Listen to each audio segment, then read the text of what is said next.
Welcome to the Chat Box. I'm Emily Regalado, and this is my co-host, Hannah Algie. Let's dive into the wonderful world of books. We're here to bring a weekly book club experience where we discuss one book in depth, but this week we are also doing a author highlight segment. So for now, let's start with our book of the week. So Emily, what book are we discussing this week? The Song of Achilles. All right, and what's it about? So basically, The Song of Achilles is like a book that's gotten a lot of recognition these past few years, I would say. And it's basically a modern retelling of the story of Achilles, so like the myth. Okay. So it basically goes into depth about him and his relationship with Patroclus, and it's told through Patroclus's perspective. So Patroclus is like Achilles' companion throughout the entire book. Oh, so it's not told from Achilles'... Right, so it's not, which I honestly thought it was told through Achilles' perspective. You'd think the Song of Achilles would be told through Achilles' perspective, but it's told through his friends instead. Okay, interesting. And then what's your rating for it? So I would rate it, I would say a 4.5, because it's not exactly what I expected, like I said. I expected it to be more, maybe both of their perspectives, but it's just solely Patroclus's, so we don't get to see what Achilles is thinking throughout this entire story, which we all know Achilles' story ends sad. Tragically. A tragic hero, in all the Greek mythology, all the heroes end up dying and having a horrible death.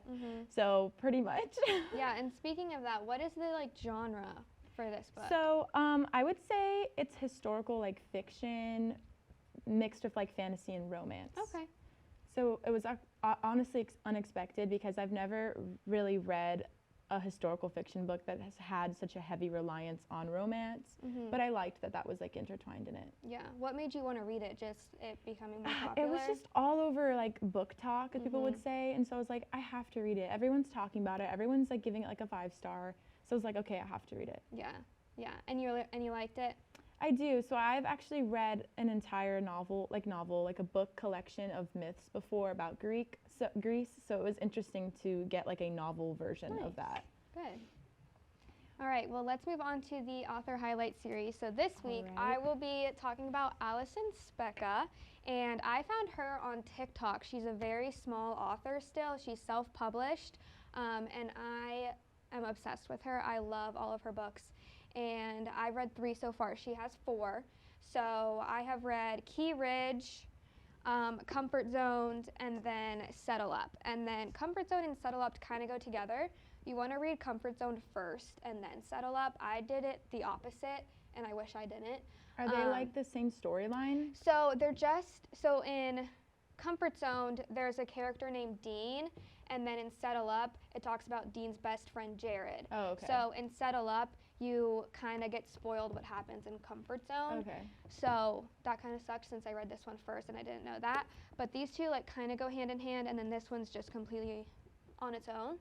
But yeah, I love them. Okay. I can kind of tell from the covers. Is it a romance novel? Yeah, they're all romance. So Key Ridge follows Maddie, and basically her life implodes, and she decides to move to the mountains, and she meets the love interest in this book, and it's a typical romance novel. And then Comfort Zone, they're all kind of similar. They have the same kind of tropes, but this one's a friends to lovers kind of vibe, Comfort Zone. And the reason it's called that is because Al, the main character, is afraid to go out of her comfort zone. Okay. And then Settle Up is about, the main character I would say is more Jared, which is the male love interest, because he's a rock star, and he doesn't want to settle down because he likes the rock star life, and then he meets a girl and then whatever. Oh, okay. So it kind of follows that. So I feel these are really are they classic vibe? Are they easy to read? Oh yeah, they're so easy to read. I read all of them in maybe 2 sittings. They're so easy to read, and they're just super cute little light reads. You would say they're light reads, yeah. For sure. But they definitely still have some spiciness. And so how would you rate them? Okay, so I liked Key Ridge the best. It was my favorite. I read that one first, and that's what made me want to get her other books. So I love that one. I would give that one 4.5 stars. And then Settle Up and Comfort Zone, I would give 4 stars. Okay. I just like never rate books lower than that. But yeah, and if anybody wants to read these, I bought them off of her TikTok shop because they come signed if you buy them directly from her. So all of them are signed by her, and then she also will send you a bookmark with every book that you order. That is so it's cute. so cute, and they come all wrapped all cutely, and I'm obsessed with her, and she's so sweet. I DM'd her when I finished Key Ridge because I was so obsessed with it, and I was like, did she just respond? obsessing over her. Yes, she responded. What'd she say? She's like, oh my God, I'm so glad you loved it. It makes me so happy, but she's so That's sweet. like the difference between reading like a small author's books and a larger author's books, because I'm never going to get a response from the like Song of Achilles author because she does not have the time to respond to me.